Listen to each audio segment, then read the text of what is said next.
Hey there, PCA community. This is Jordan Heckelmann coming to you from the upper school, and it is my joy today to be sitting with several members of our STEM team. Rather than introducing them myself, I'm going to ask that we just go around the table that we're sitting at.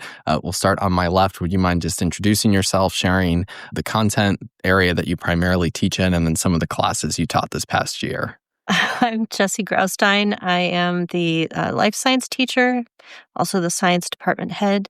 And this year I taught biology, honors biology, marine science, and dual enrollment biology. Bekah Shoemaker. I am part of the math department. This year I taught Algebra I and statistics, and then I also have the privilege of being the Dean of Women here at the upper school. Hi, I'm Ethan Littlefield. I primarily taught chemistry. This year, CP Chem, Honors Chem, and AP Chem. I also taught CP Physics and Honors Geometry. Awesome. Excellent. You did a few other things as too, helping with the math club, chess club. Am I missing anything on that list? I think you more or less got it. Awesome. Excellent. Well, thank you all for joining me today. Just to paint a little bit of a picture, last year, Mr. Rooney sat down with a number of our faculty members to reflect back on the school year and share out with our community some of our big takeaways. And we wanted to take the opportunity to do that again this year, really just to have the opportunity to share out to our community how we have seen our students grow over the past year. And I'd be curious to ask all of you, do any particular stories stand out this year of growth or your students achieving excellence? And these could be instances of, maybe you had a student who was struggling at the beginning of the year, but over time really grew and was able to press into content, or, other instances along those lines. Anything particular come to mind? I have one instance in dual enrollment bio where when I do my exams, I test to multiple different competencies. So there's always some part of my test that's memorization, part of it that's analysis, part of it that's writing, because different students are better at different sections and I want them all to be able to show what they know. But this particular student is not a great memorizer.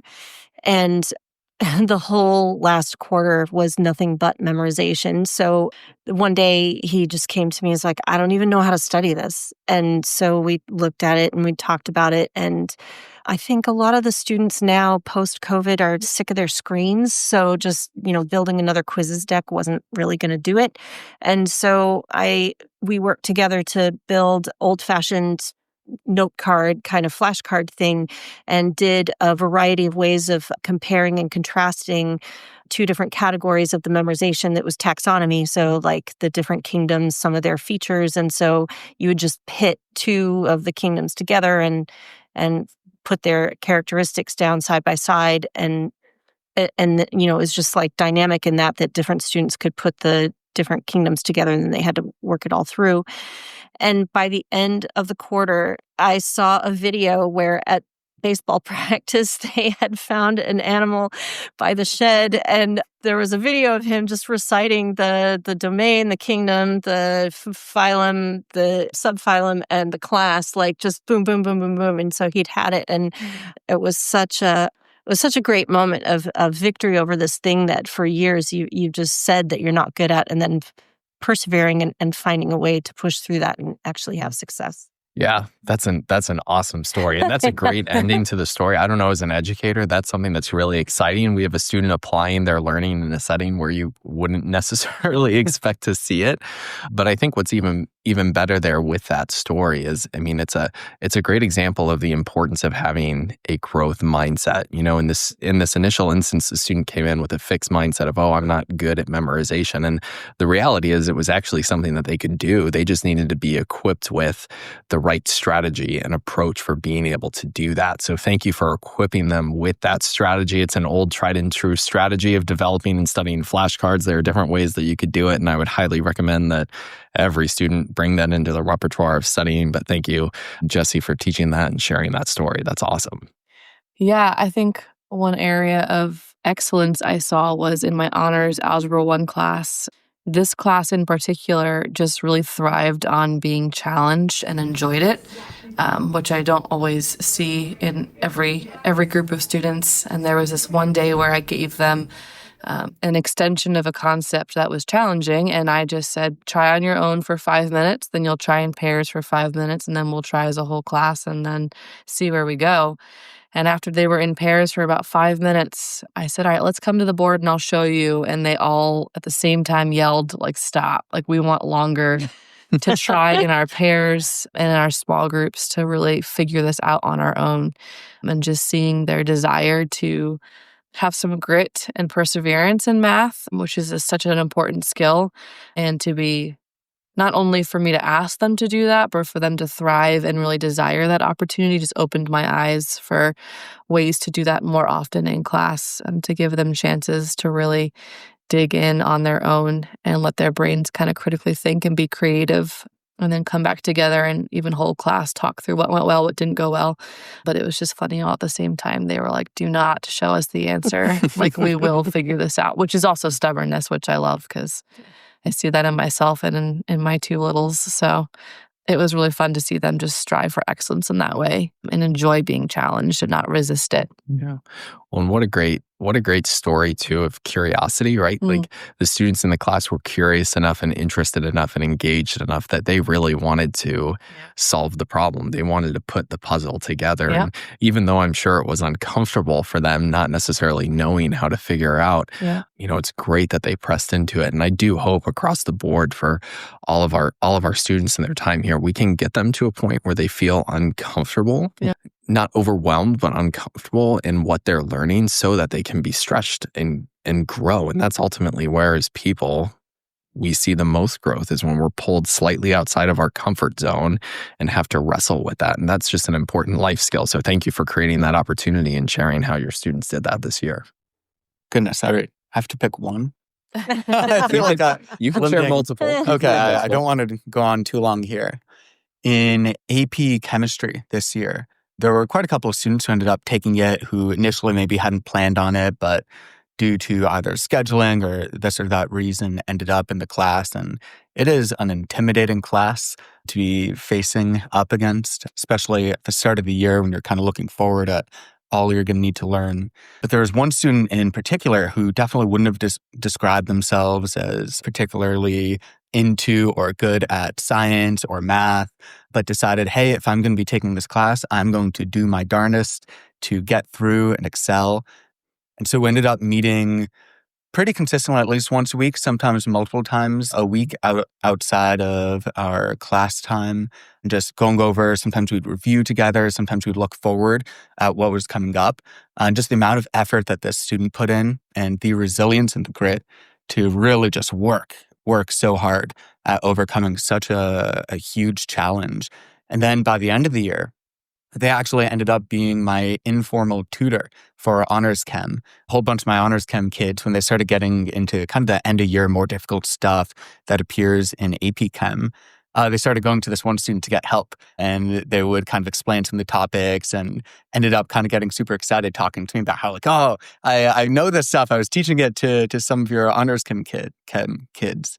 And that was just so amazing to see. And then they ended up doing just really, really well throughout the year. And just awesome to see somebody like up against some really daunting task and to decide, you know what, I'm going to not just survive it, but I'm going to conquer it.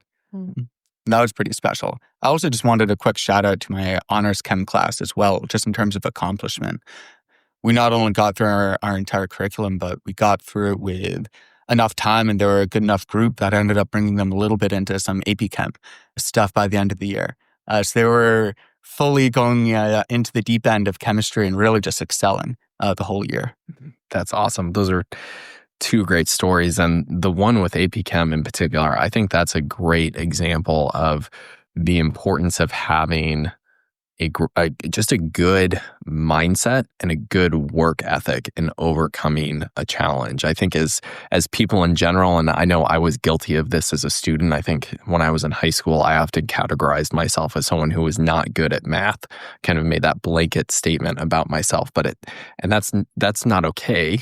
Yeah. And I hope that our students don't say that, and I hope we don't set that example or model it for them. But I think your student in that case did a great job of saying to themselves, like, okay, this is going to be hard, but with hard work and perseverance and grit and determination, I can learn this. I can do this. And I hope that all of our students over time will get to a point where they have that understanding that through hard work and through effort, they can grow and learn and accomplish a lot. I'm not saying that they'll go on to get a doctorate in chemistry or anything along those lines, but it's amazing what you can accomplish with the right mentality and hard work. And it's also great to hear how, as a result of that, they were a blessing to other students in the school and a blessing to our community by providing that additional support. So thank you for the extra time and effort you put into them and supporting them. That's just a great story to hear.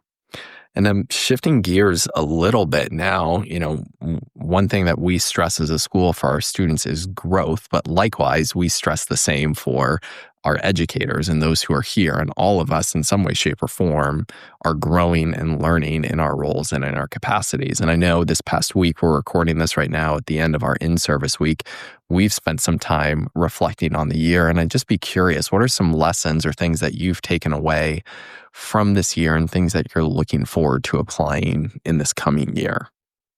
I think for me, especially in statistics, there's just so much opportunity to incorporate current data and even current events into the class, and teaching the students how to look at data and really question it in a healthy way. Where is it coming from? What are they trying to get me to think through this data?